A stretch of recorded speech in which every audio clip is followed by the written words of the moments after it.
Halo Sobat Easy Stock, ini kita mau bahas suatu berita saham MMLP diisukan masuk ke ekosistem GoTo. MMLP ini ada miliknya, kalau nggak salah di sini pemilik Argo Manunggal Group, ya itu Mega Manunggal Properti MMLP, perusahaan properti masuk. Isu yang berkembang setelah sebagian MMLP dimiliki oleh Provident Capital. Nah, Provident Capital itu adalah pemilik mayoritas Provident Agro atau Palem. Nah, ini kaitannya kemana nih? Ya, kita lihat aja nilai wajar saham itu akan seperti apa sih? Apa ada yang pengaruh satu sama lain? Ya, tentunya kita. Nah, di sini MMLP pemilik gudang Alasada, Unilever Mega Distribution Center, Indirub Business Park. Jadi ini perusahaan properti ini. Nah, perusahaan properti yang lebih ke arah warehousing ya. Nah, ini tahun berdiri, jual warehouse 13, area warehouse sekitar 534.000. Perdagangan, apakah GoTo akan masuk ke bisnis pergudangan? Ya mungkin aja, karena dia transportasi ya. Mungkin saja dia masuk ke situ sih, bukan tidak mungkin gitu. Nah, kita akan membahas dengan analisa fundamental yang menggunakan buku Security Analysis dan Intelligent Investor karangan Benjamin Graham dan merupakan buku pegangannya Warren Buffett untuk menghitung nilai wajar saham-saham yang listed di bursa. Sobat Easy Stock sudah bisa mendownload aplikasinya di Google Play Store, namanya Easy Stock. Kalau Anda download Easy Stock, Anda ketik Easy Stock di sini, Anda akan buka seperti ini. Oke, kita lihat aja saham satu-satu ya. MMLP. Nah, ini kita lihat harga ininya kali ya, pergerakan harganya MMLP.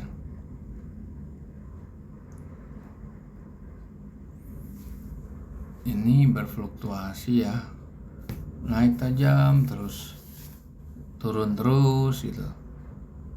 Nah, seperti ini kira-kira ya. Oke, ini kalau lihat dari ulasannya Easy Stock ini atau hasil dari perhitungan Easy Stock, saham ini kemahalan karena closing price-nya 478,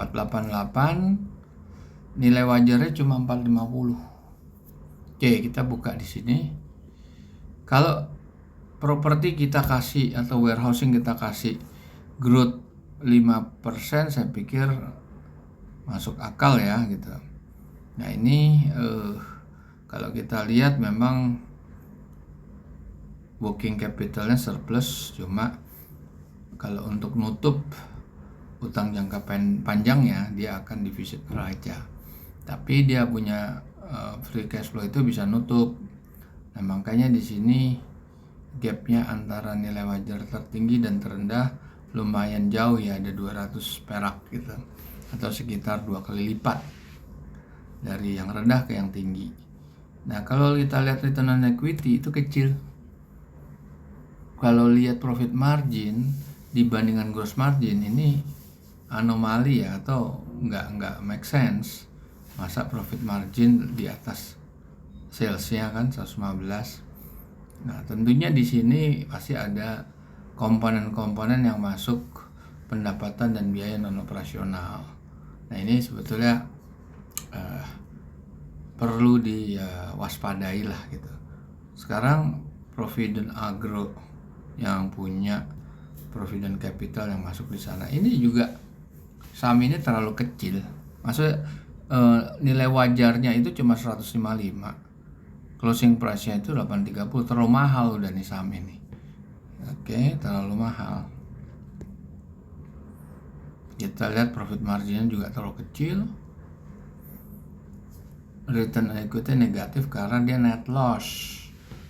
Dia net loss tapi karena ada faktor-faktor depreciation, amortization, pendapatan dan biaya lain-lain yang masuk ke operasional bukan direct cost-nya, maka dia tertolong nih.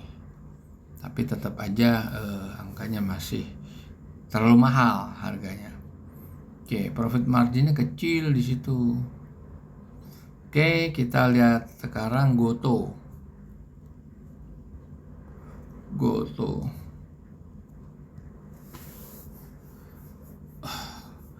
nggak bisa dianalisa, kenapa? Ini pasti nah ini kita lihat nih, current asetnya 37,7. Dia bisa nutup.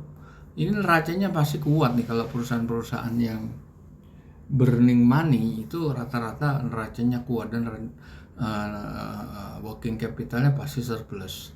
Neracanya pasti surplus. Tetapi di sini kan dia net loss dan free cash flow-nya juga net loss atau defisit. Nah, free cash flow defisit ini tentunya mengakibatkan perhitungan nilai wajarnya jadi tertekan, apalagi free cash flow-nya dalam jumlah yang besar negatifnya ya atau defisitnya. Maka di sini dia negatif. Oke, di sini profit marginnya juga jauh lebih tinggi daripada sales ya. Nah, ini agak susah dianalisa nih secara fundamental easy stock, agak susah gitu. Jadi kalau kita mengacu pada ini, kita agak susah ini. Bisa jadi GoTo itu akan masuk ke bisnis pergudangan karena dia bisnis transportasi ya. Mungkin aja. Oke, ini hanya analisa kuantitatif. Secara kualitatif tentu Anda harus mempelajari atau menganalisa sendiri, dan bila Anda ingin mendapatkan insight, Anda bisa cari di presenter lain atau account di medsos yang lain, bukan cukup dari Easy Stock saja. Baik, terima kasih, kita jumpa lagi.